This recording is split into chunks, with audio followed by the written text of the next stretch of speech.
Au-delà des nuages, des vents qui grondent, sur terre, dans le ciel, le bout du monde, info qui tourne et qui résonne.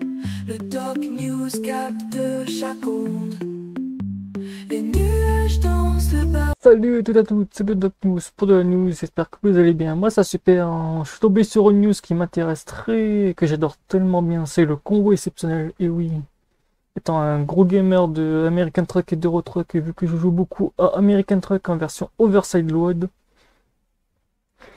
Donc voilà, j'aime bien parler un peu de news qui touchent un peu du gros calibre. Parce qu'on va dire que c'est un peu du gros calibre. Qu'est-ce que je vais parler? Ben, c'est 67 mètres de long, près de 600 tonnes de convoi exceptionnel traverse la Lorraine à très petite vitesse. La modernisation d'une usine en Moselle au nord de Saint-Avold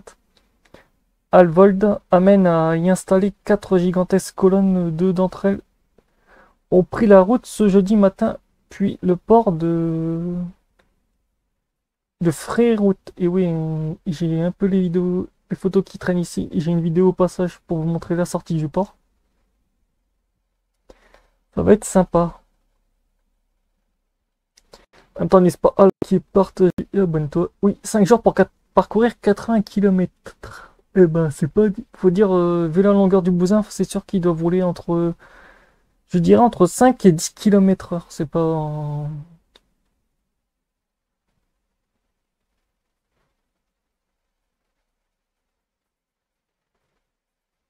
Comme on voit là, une des structures qui est assez énorme. Transporté par l'entreprise Capel Overside Load, qui fait du transport lourd. Et au vu de nombre d'essieux, si je compte bien sur la remorque, niveau essieux, on a combien, attends? 1, 2, 3, 4, 5, 6, 7, 2, 4, 6, 8, 10. On est à 12, on est à 24 essieux par module. Ouais, ça doit être, on est plus de point. Pour 300 tonnes, ouais, c'est le PTTRA. En plus, qu'il y a deux véhicules pousseurs, un qui pousse et un qui tracte à l'arrière. On vous diriez de quoi faire.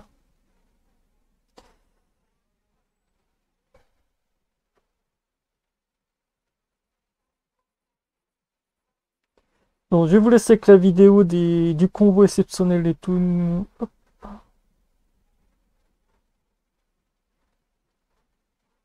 Ah, non, c'était pas la bonne. Ah, c'était ça.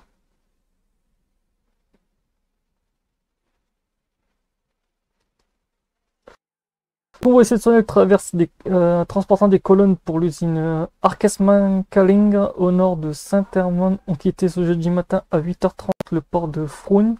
Chaque convoi pèse 295 tonnes et ont tracté et poussé par deux camions de 700 chevaux. L'ensemble mesure 67 mètres de long pour 6 mètres, presque 7 mètres de haut et une envergure de 5 mètres 30 de large. Autant vous dire, on est sur la catégorie ultra extra large. Bon, c'est pour ça que quand vous allez voir sur les photos qui s'animent actuellement, il y aura voiture d'escorte en amont, en aval, moto d'escorte, parce que c'est la priorité pour les convois exceptionnels d'avoir des motos d'escorte.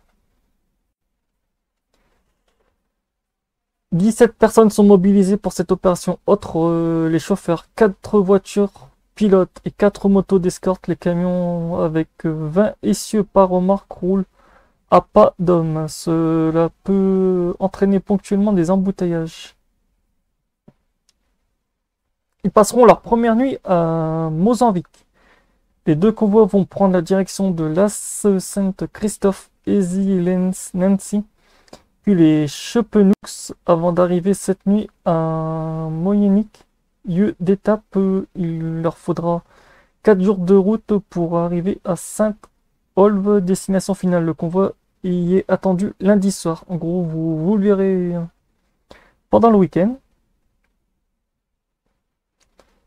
En même temps, lors de cette vidéo, je vous mettrai un petit screen dans le petit coin pour vous montrer l'emplacement où le convoi doit passer via Google Maps que j'ai trouvé sur le site. Ceux qui voudraient s'intéresser au trajet du bousin.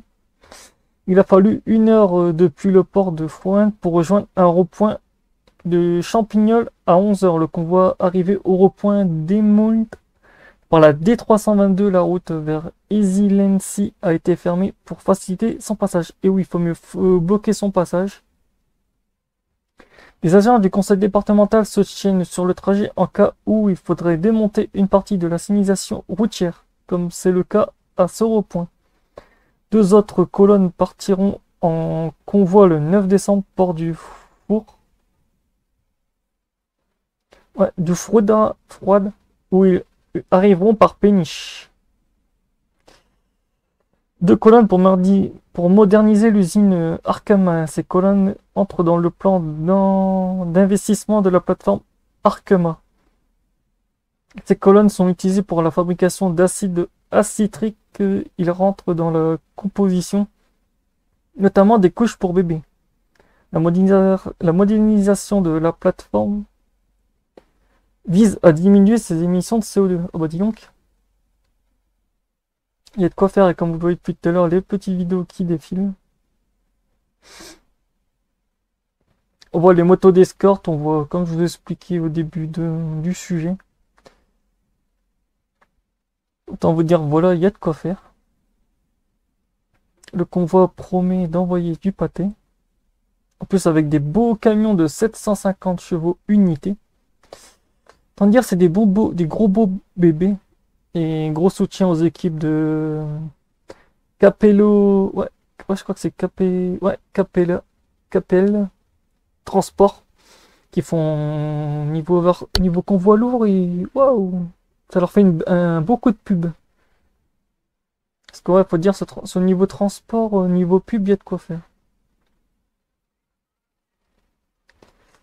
Moi qui m'intéresse à tout ce qui est convoi très très lourd, ce type de convoi, j'aimerais en voir chez moi, mais chez moi c'est que des convois de mobil-homme que je vois la plupart du temps. C'est rarement des grosses mobiles au passage. Encore plus rarement des gros modules comme ça.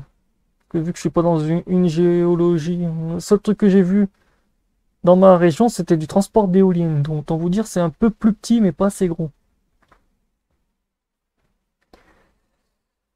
Donc voilà, je vous laisse avec les petites vidéos du convoi, et après, hop, pour moi c'est fini pour cette news. On se retrouve pour de prochains sujets. Si vous avez des sujets de convoi exceptionnels dans votre région ou qui sont passés dans le sujet par chez vous, n'hésitez pas à le dire dans la barre des commentaires. Je ferai une analyse dessus s'il y a des photos ou quoi pour trouver des news dessus.